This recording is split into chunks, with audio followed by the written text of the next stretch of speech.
Bonjour et bienvenue dans ce nouvel épisode de PMcast. Aujourd'hui, nous sommes avec Selim Cheimi. Bonjour Selim et merci d'avoir répondu à notre invitation. Est-ce que tu pourrais commencer par te présenter brièvement à notre auditoire? Oui, bien sûr. Merci pour l'invitation déjà. Je m'appelle Selim Cheimi, je suis le cofondateur et CEO de Marcopy. Et Marcopy, c'est un assistant de rédaction en fait qui va aider voilà tout type de personnes. Ça peut être des étudiants, des entreprises à rédiger du texte. Donc on peut avec Marc en fait on peut écrire des posts sur les réseaux sociaux, des articles de blog. On peut écrire vraiment tout type de choses en fait. Et donc voilà, je l'ai cofondé en fait avec mon associé qui s'appelle Kylian, qui est beaucoup plus sur la partie technique. Et voilà, ça va faire 4 mois qu'on est vraiment en très forte croissance et ça va faire 1 an qu'on est sur le projet maintenant. D'accord, merci. Et par rapport à ton parcours scolaire, est-ce que après ton bac, tu as une formation qui t'a mené directement à ce que tu fais aujourd'hui?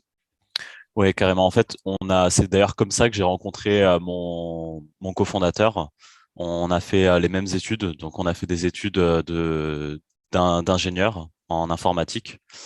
Et c'est comme ça que je l'ai rencontré. On a fait beaucoup de projets ensemble, des projets, voilà, on a beaucoup codé en fait, beaucoup fait de programmation, etc.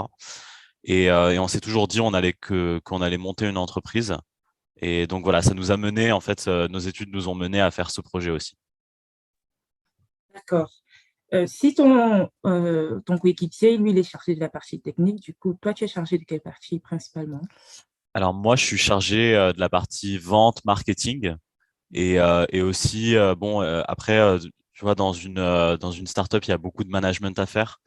Surtout que là, on grossit beaucoup l'équipe, donc on est bientôt une dizaine de personnes à travailler sur le projet. Et en fait, il y a beaucoup de ça veut dire il y a une structure à avoir aussi, surtout qu'on est tous en télétravail complet. Donc tout le monde bosse de chez lui. Et surtout que on n'est pas tous en France. Donc en fait, si tu veux, on est tous en télétravail et il y a des time zones différentes. Et en gros, ça s'appelle le télétravail asynchrone. Donc ça veut dire que t'es pas obligé de te lever en fait, de commencer ta journée à 9 heures comme tout le monde. Tu peux commencer quand tu veux. Et voilà, l'important c'est que tu fais ton travail en fait, que tu finis ton travail. Mais par contre, on est très flexible sur le lieu de travail et sur les heures de travail en fait. D'accord, merci beaucoup. Tu as décidé de te lancer avec ton coéquipier dans l'industrie de l'intelligence artificielle, je suppose une industrie assez complexe, avec les enjeux que comprennent l'entrepreneuriat. Quelles sont les difficultés que vous avez rencontrées au début du projet et aussi en cours du projet? Bah, les difficultés, en fait, je pense comme tous les projets d'entrepreneuriat, c'est de trouver déjà ce qu'on appelle le product market fit, donc de trouver son audience à qui on va vendre et de trouver aussi bah, de quoi ils ont besoin, quel est le problème qu'on va résoudre pour eux. Et nous, on a vraiment galéré sur cette partie-là. On avait un autre projet qui s'appelait Mark Ads, où là, on faisait des publicités pour les entreprises. Et en fait, personne l'utilisait. Donc, on avait vraiment pas de clients. Et c'est aussi dû au fait qu'on faisait pas beaucoup de marketing. Vu qu'on avait fait des études d'ingénieur, on était très concentré sur le produit, sur la tech. Et on pensait que en construisant le produit, les gens allaient venir et allaient l'essayer. Mais ce qu'on a changé avec Marcopy, c'est que on était beaucoup plus concentré sur le marketing, en gros. D'accord, Donc vraiment, ouais, trouver la bonne audience, trouver qui va acheter. Et ensuite qu'ils achètent, c'était vraiment compliqué. Mais une fois qu'il y a voilà, les 10 premiers, tu sais qu'il y a un truc qui est en train de se passer, quoi. d'accord. Et du coup, vous avez laissé tomber MarkAds. Ouais, exactement. En fait, on a pivoté. Donc, on s'est dit, d'ailleurs, le pivot est quand même est super compliqué quand tu as bossé 1 an sur un projet et que tu te dis, bon, bah, au final, voilà, c'était pas super, quoi. Ok, bien sûr. Et comment vous avez fait pour le projet de financement? Comment vous avez eu l'idée? Comment vous avez financé votre projet pour arriver jusque-là? Alors, on avait gagné un concours comment ça s'appelle, de Pépite France qui nous a donné 10 000 euros pour commencer. Et en gros, c'était un concours pour ceux qui étaient en étudiants entrepreneurs. Donc, on a participé, on a pitché notre projet et on a gagné, on a remporté la première place sur Markads d'ailleurs, pas sur Marcopy. Et en gros, on a utilisé les sous pour monter le projet. On a recruté un stagiaire pendant 6 mois qui travaille encore avec nous aujourd'hui maintenant. Et ensuite, ce qu'on a fait sur Marcopy, c'est que on vendait donc nous, notre modèle, notre business model, c'est des abonnements. Donc en fait, quand tu achètes un abonnement sur Marc, tu vas payer soit au mois, soit à l'année. Et, euh, et nous, ce qui nous a vraiment beaucoup aidé, c'est les gens qui payaient à l'année, en fait. Parce que voilà, au lieu de payer 50 euros par mois, ils vont payer 500 euros par an. Pour les plus hauts plans, au lieu de payer 100 euros par mois, ils vont payer 1000 euros par an. Et en fait, en trésorerie, bah, tu peux vraiment financer ton projet et voilà, enfin, ça aide énormément. D'accord. Et à part ce concours, vous n'avez pas eu d'aide supplémentaire? Pour l'instant, non. D'accord. On n'a Pas pas eu de levée de fonds. on a essayé d'aller sur, enfin, de la, on a essayé c'est la BPI de faire, enfin voilà, de faire une demande sur la BPI, mais ça nous a pas. Enfin, le truc c'est que ça nous prenait trop de temps de monter le dossier, et donc on a décidé voilà de prendre les 10 000 euros, de prendre les abonnements annuels et de partir de là quoi. D'accord. Pour revenir sur l'équipe, comme tu venais d'évoquer le côté école d'ingénieur, comment ça Ouais. s'est passé exactement pour constituer l'équipe et la développer exactement? Bah déjà, en fait, la première étape, c'était trouver un cofondateur parce que je me disais en fait que j'allais pas tout faire techniquement, que c'était pas possible et que je devais trouver quelqu'un.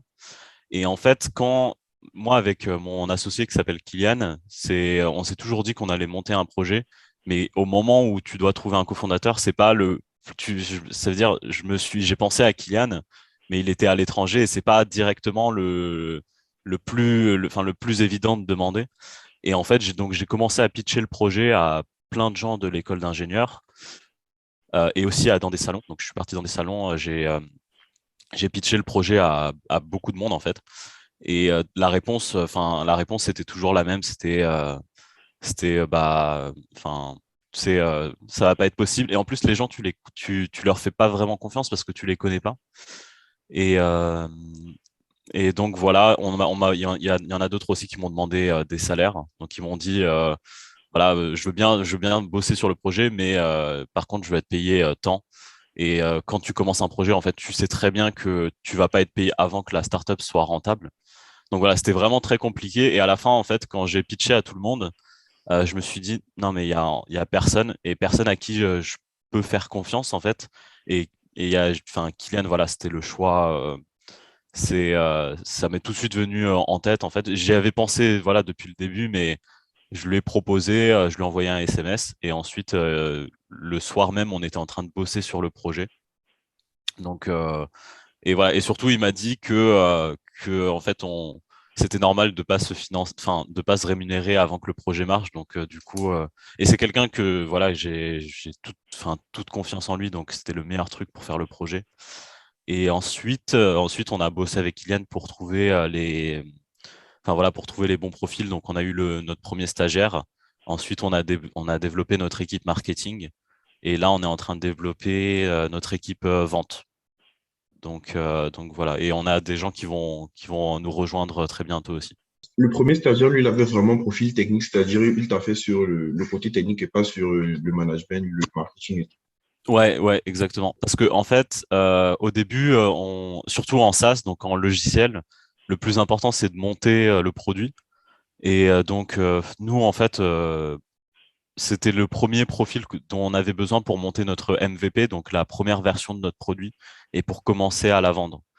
Donc ouais, voilà, il nous a aidé sur la technique. Ça nous a pris sur Marcopy, ça nous a pris 1 mois et demi, 2 mois pour monter notre MVP et on va dire 3, 4 mois pour faire les premières ventes. Ok, d'accord. Euh, Du coup, une fois que le produit commençait à être lancé, est-ce que tu dirais que tu avais quand même une routine de travail, un day-to-day, ou que, au contraire, c'était vraiment, ça changeait chaque jour, tu faisais quelque chose de différent en tant que CEO? En fait, ouais, chaque jour change énormément. Il y a toujours un nouveau truc à faire. Des fois, faut pitcher à des gens. Des fois, ça va être très technique, surtout au début du projet. Donc, on a passé beaucoup de temps sur coder le projet, sur résoudre des problèmes, comment on fait ça, comment on va faire ça. Enfin, vraiment mettre de bonnes bases sur le projet. Là, aujourd'hui, c'est beaucoup plus différent parce que là, il y a du marketing qui entre en jeu, il y a de la vente. Faut monter l'équipe vente. Tu vois, comment tu vas vendre notre produit à de plus grosses entreprises. Et il faut que le produit soit mature pour pouvoir vendre à de plus grosses entreprises. Donc, ça engendre aussi des soucis techniques, en fait. Donc voilà, là maintenant, je dirais que mon travail, en fait, il est réparti sur un peu tous les pôles. Et, euh, et moi, c'est ce que j'aime faire. Donc voilà, j'aime bien parler technique, design, vente, marketing. Mais au début, c'était très technique quand même. Ok, d'accord. Et juste pour revenir avant même que tu te lances dans le projet, est-ce que tu avais vu des contenus ou tu avais peut-être des modèles ou des gens qui t'avaient un peu inspiré pour te lancer ou c'était vraiment plus que tu t'es dit vas-y je vais lancer le produit. Bah ouais, non, moi, il y a beaucoup d'amis qui m'ont inspiré parce qu'ils avaient lancé leur projet. Donc voilà, c'était ouais, surtout des amis qui m'ont inspiré à faire ça. Et enfin, en tout cas, à me lancer. Et ensuite, bon, bien sûr, tu vois, il y a des bouquins, des vidéos YouTube qu'on regarde un peu comme ça.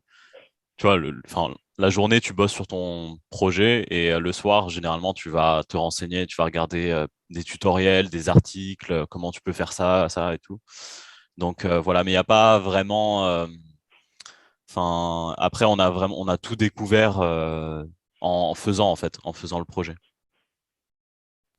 Ok, d'accord. Toi, en particulier, tu n'avais pas une routine spéciale dans la peau d'un entrepreneur, je sais pas, tu n'avais pas adapté une position différente de celle que tu avais quand tu étais à l'école. Alors en plus, enfin, ce qui est particulier avec Marcat, c'est qu'on l'a lancé en mars 2020. Donc on l'a lancé au moment du Covid. Et, euh, et ensuite, donc en fait, ma routine, c'était pas du tout sain parce que je me couchais à 3 heures et ensuite je commençais mes journées à 11 heures et je bossais toute la journée. Et après, le soir, je bossais encore. Donc en fait, le Covid nous a aussi forcé enfin voilà, à travailler non-stop. Et là, on va dire que même pour nos collaborateurs, en fait, vu qu'ils sont tous en télétravail, on recommande vraiment déjà de prendre un petit déjeuner le matin, de vraiment commencer sa journée, d'aller faire du sport, d'aller faire des pauses, de sortir. Donc là, voilà, mais mes journées, c'est toujours un peu les mêmes qu'avant, en fait. Voilà, la journée est dédiée au produit et ouais, à développer le projet, quoi. D'accord. Et au vu de toute ton aventure, ton expérience, est-ce qu'il y a quelque chose que tu aurais changé si c'était à recommencer? Ce que j'aurais changé, c'est ce qu'on a fait sur Markaz, mais c'est ça qui nous a vraiment appris en fait à monter un produit, c'est que sur Markaz on a fait toutes les erreurs. Donc on faisait pas de marketing, on n'était pas bon en vente, on a mal développé le produit aussi parce qu'on a ajouté beaucoup trop de fonctionnalités. Et alors qu'il faut une fonctionnalité, les gens ils achètent pour une fonctionnalité en fait. Et donc, on l'a changé avec Marcopy. Donc voilà, vraiment, ce que j'aurais changé, c'était ça. Et on l'a fait, quoi. D'accord. Et entre Marcad et ma copie, en fait, je veux comprendre le gap. Qu'est-ce qui t'a fait changer? Comment tu as implémenté les changements pour arriver à Marcopy?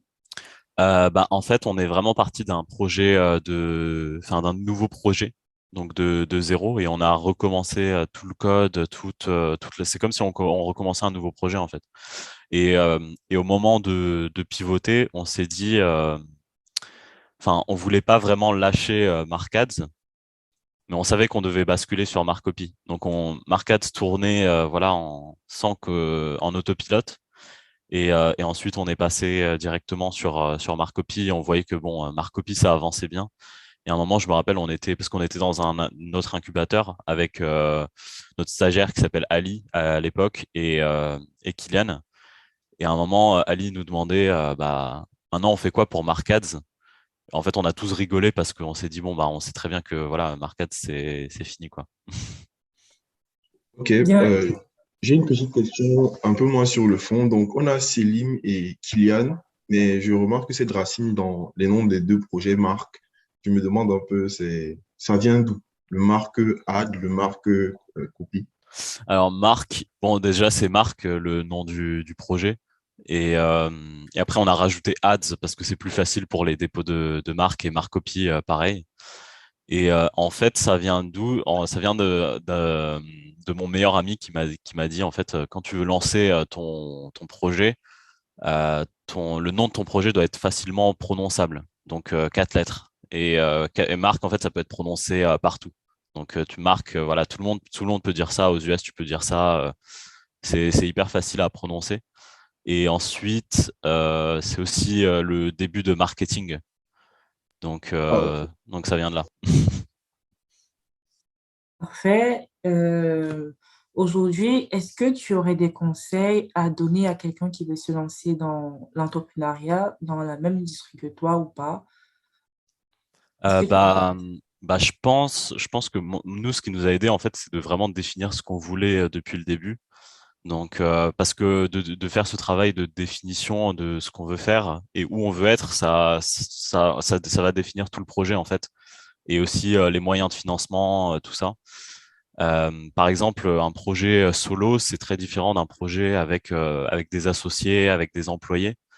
Donc nous, enfin voilà, moi le premier truc que j'avais dit à Kylian, c'est on va faire une grosse boîte, donc on va avoir besoin de recruter, on va avoir besoin enfin voilà, de faire tout ce que engendre le développement d'une grosse entreprise. Et mais j'aurais pu aussi très bien lui dire, on se met à tous les deux et on va pas recruter, on fait notre projet ensemble et on se met en solo et voilà.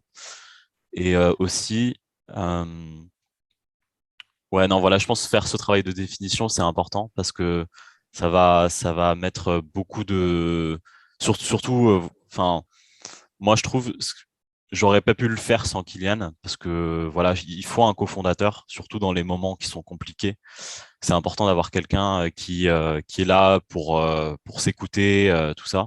Mais au début, je voulais le faire en solo.